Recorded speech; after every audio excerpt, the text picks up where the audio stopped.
Okay, hi. Today we're talking about how I decide how I'm going to acquire books. So this is the book acquiring tag. This is made by the channel Enter the Book, and I've seen a few people do this, and I love reading, and I love thinking about books. I love looking at my bookshelves. I like organizing the books I own in spreadsheets. I have been thinking a lot about how I acquire books and how that's changed over the years. So this was like the perfect tag for me. So I just decided to do it. Hi, Kitty. This is my cat. She's like not super stoked about being here right now, but she's dealing. Oh, that was good of you. I'm going to be doing the questions out of order just because of the way I was thinking about how I wanted to talk about this. So it's not super important, but my questions are out of order. So the question I'm answering first. Okay, what is your philosophy on where you shop? Online versus in person, large versus small, physical, digital, or audio, new versus used? I like finding ways in my life to maintain a lower carbon waste footprint on the world. So I thrift a lot of my clothes, or I will get hand-me-downs from people who like to shop. And I buy all of my books used for the most part. I'm not a big acquirer of stuff type of person, but I do like owning books and having like books in front of me, but it's contained, you know what I mean? Like, I don't like acquiring knickknacks. I don't really like having a lot of things that don't have some sort of utility. I like my books because there's the utility of reading them, and there's like the utility of them being kind of like the focal space of my living room. So I film in my living room. We don't have a TV in our living room. Our living room is like a reading space. Well, that's one of the reasons I buy used books. The other reason is honestly, like, I just don't, the cost of a new book or a paperback book being $16 to $26, I don't, like, for me, that's like a hard justification, especially when I can find a lot of these books at the library. If it's a new book that I want to read really quickly, my library system's really good. I can get most new books or ask them to buy it, and like a lot of the time they will. Or I can find them used later on. And I'm not a big front list reader.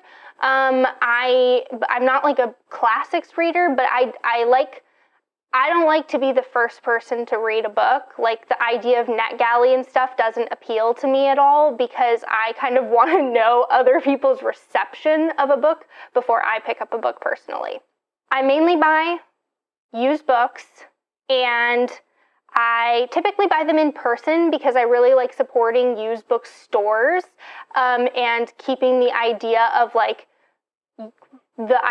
reusing something, like the idea of like secondhand ownership, I just conceptually enjoy, and giving things new life. So typically, most of the books I buy physically, and I buy them from used bookstores. When I go on vacation, I really love looking for all the used bookstores in an area, like the ones that I think I would like, and exploring them. And I typically like to buy something from a local used bookstore because I like keeping them in business. The used bookstore that was like the local one when I was growing up went out of business when I was young, and that just kind of bummed me out. So yeah, I like to celebrate used bookstores and acquire books from them. Sometimes I will buy them online. Typically, that will be books that I cannot find in used bookstores. They're just like very niche, and I can't get them from my library. Typically, those ones I can find on Better World Books, and I'll just kind of buy a few of them in bulk there. I do buy new books sometimes, so I have this like wellness program through my healthcare provider where if I do activities, I can get gift cards and I turn them into like specific gift cards and I turn them into Barnes and Noble gift cards and I will buy new books with those, but I really only buy books that I've read and liked that I didn't yet own. So I could buy a copy if I wanted to like have it on my shelves and reread it. Okay, now question 1. Do you plan your book purchases ahead or impulse buy? So with that one I just talked about, when it's new books, I plan ahead because I kind of put things on my radar through the year of like, oh, I really love that book, but I didn't own it, so I'm going to buy it at the end of the year for myself. But with used bookstores, it is like impulse buying. Like I have a to-buy list of things that I cannot get through my library system in any capacity that I will search for on occasion, and sometimes I'll find them. But really, it's just like I'll look around.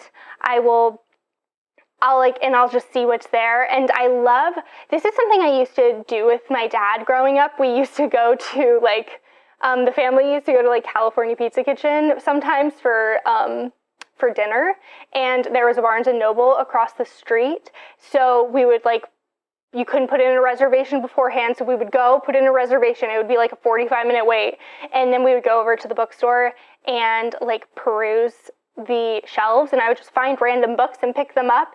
And with BookTube and like Bookish Internet and Goodreads and everyone always like providing reviews of things, your TBR gets really cultivated, which isn't a bad thing, but like there is like this joy of like going to a bookstore knowing nothing about a book and just like impulse reading the first chapter and picking up books like that. So I do sometimes allow myself to go into a used bookstore and just be like, I'm just gonna look to see what strikes my interest. And I typically do that by small presses. So I will look at like the press at the bottom or the top of the spine. And if I don't recognize the press, or it's like a small press that I know about, I'll pick it up and see what it's about. Okay, and then I kind of just answered my question a little bit, like the next one, number 2, of how do you decide what books to buy? So it really depends with used bookstores on how cheap the place is. So if it's like a library sale and they're $1, I'm gonna be like a lot more willing to just like pick something up that maybe I'm interested in, but who cares? It's only $1 and I'm giving money to my library, so it's like going to a good cause. Whereas like if it's a used bookstore, like my local used bookstore that I really love, he'll kind of like set the cost of books anywhere from like $3 to $10. So if it's like he said it like $8, this sounds so silly, but if he said it at like $8 and I know I could get it at my library and there's a chance I'm going to listen to it on audio anyway, I'm probably not going to buy it. And yeah, and then I might, and like so I bring in my some of my books back that I know he would want to reshelve for more credit. So if I do that and I have more credit that day, I might buy more books. Okay, next question, number 4. What about little free libraries? What do you think about them? Have you used one? Why or why not? So I love little free libraries. I made a video of like going to all the ones, not all, some of the ones in my area and like donating books to them, which was just a really fun experience. I actually I get rid of a lot of the books that I read, and I have some that I know my used bookstore won't take because he doesn't really take hardcovers, or like he like more takes like literature. So I have some books that I kind of have stored away for when it gets nicer outside so that I can bring them. Because I have like nicer, newer books like Severance by Ling Ma, but it's in hardcover, so he won't take it. And yeah, I plan on bringing those to like free little libraries. Conceptually, I love them. I love the idea of people being able to like pick up and like just like come and pick up books for free. Like when I own a house in the future, will have a free little library in front of my house, and it'll be curated and really cute. And I'm just like, that's like future me goals. When I travel to cities, I like to explore neighborhoods, and I really love to walk a city. So one of the ways I've done it in the past is like looking up like a free little library map and we'll like walk around a neighborhood and go to the free little libraries and just it's kind of a way to like experience the neighborhood with like a goal in mind, but we're not like totally wandering. So yeah, we've done that in Boston, and I've done it in Austin, Texas, and so it's interesting to see what cities have like a really thriving free little library kind of culture and which ones don't. Question 5, how do you feel after acquiring a book? Do you share like in a book haul or diary? So after acquiring a book, I've done book hauls, but more like themed. Like when I travel, I will do like a themed book haul of like the things I bought when I went somewhere. But if I'm just buying things like here and there, I don't really do book hauls. I also don't really watch book hauls all that much. I know that they're popular on BookTube, but like if I don't know what the book's about yet, because I don't like to read the back of the book, because I like to go into a book blind, then I'm basically just showing you a book and saying nothing about it, which I don't think would be interesting. So I don't do them as often. I rather just talk about a book after I've read it. But I do put it in my spreadsheet. So when I get books home, I put it in my spreadsheet and I put in just some stats about it, like how much I paid for it, the date I bought it, the name, author, that type of stuff, a few other things, and then I have a spreadsheet that calculates how many books I own based off of the information I have in there, so yeah. Okay, question 6, how do you feel looking at your books that you haven't read yet? Does it matter if it's currently a lot or a little quantity? So when I look at my bookshelves, I don't want them to be full because I don't want them to be overcrowded. Like, there was a time where I had smaller bookshelves and they were like double stacked, and it was just no, like I don't like that idea. I think it's more about like wanting to read things closer to when I buy them. So if I buy a bunch of books and then I don't read them forever because I'm trying to prioritize other books that I've already owned, then they just sit for a long time. I sometimes feel a sense of dread looking at my bookshelves. I currently own 170 unread books, and that is enough that if I was only reading books I own, which I don't, I use my library a lot. I love using my library, especially because I don't buy new books, so I'm not going to always be able to find frontlist books. So if there's something that I want to read and I don't own it, I'm just going to use my library. I'm not going to buy it. I definitely lost my train of thought here, but essentially what I was saying is that 170 books is more than what I can read in a year. And I want my TBR to be able to turn over in less than a year in theory, or in a year. But I also read a lot of books from the library.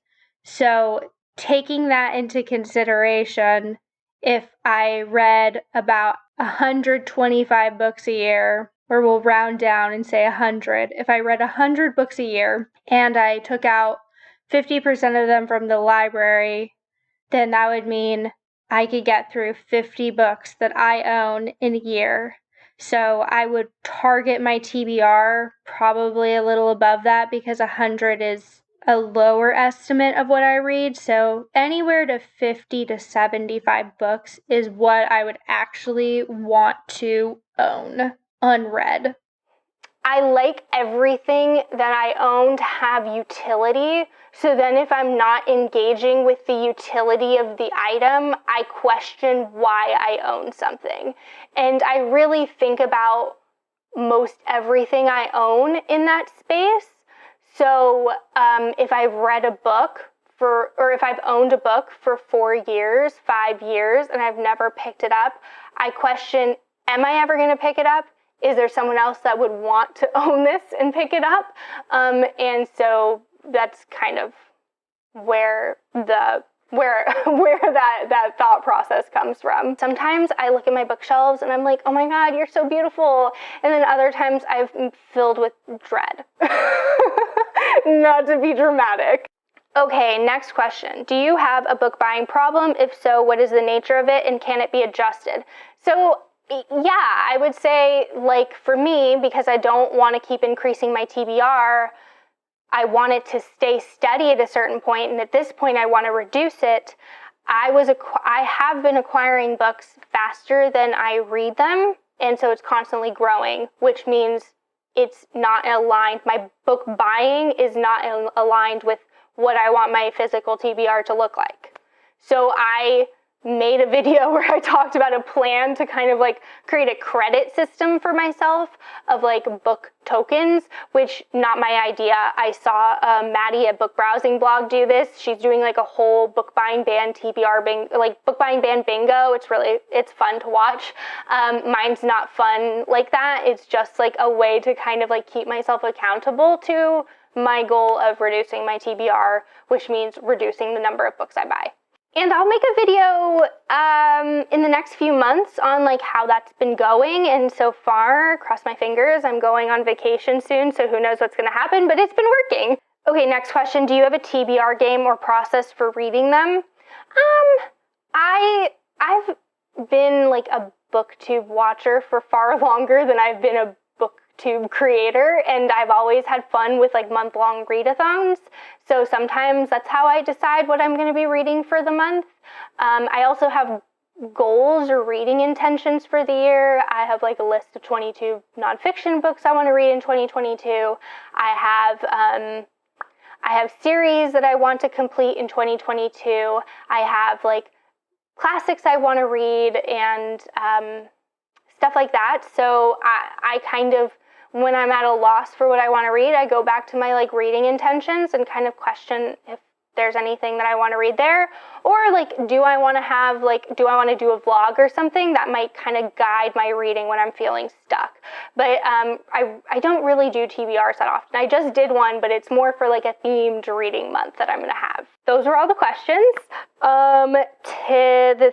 Next thing to do would be to tag someone, but I'm not going to do that. Just like if you're watching and you want to do it, like tag yourself. Like I wasn't tagged in this. It was just a fun video I wanted to film. So tell me about your book buying habits and how neurotic you think mine are, and I will talk to you in the next one.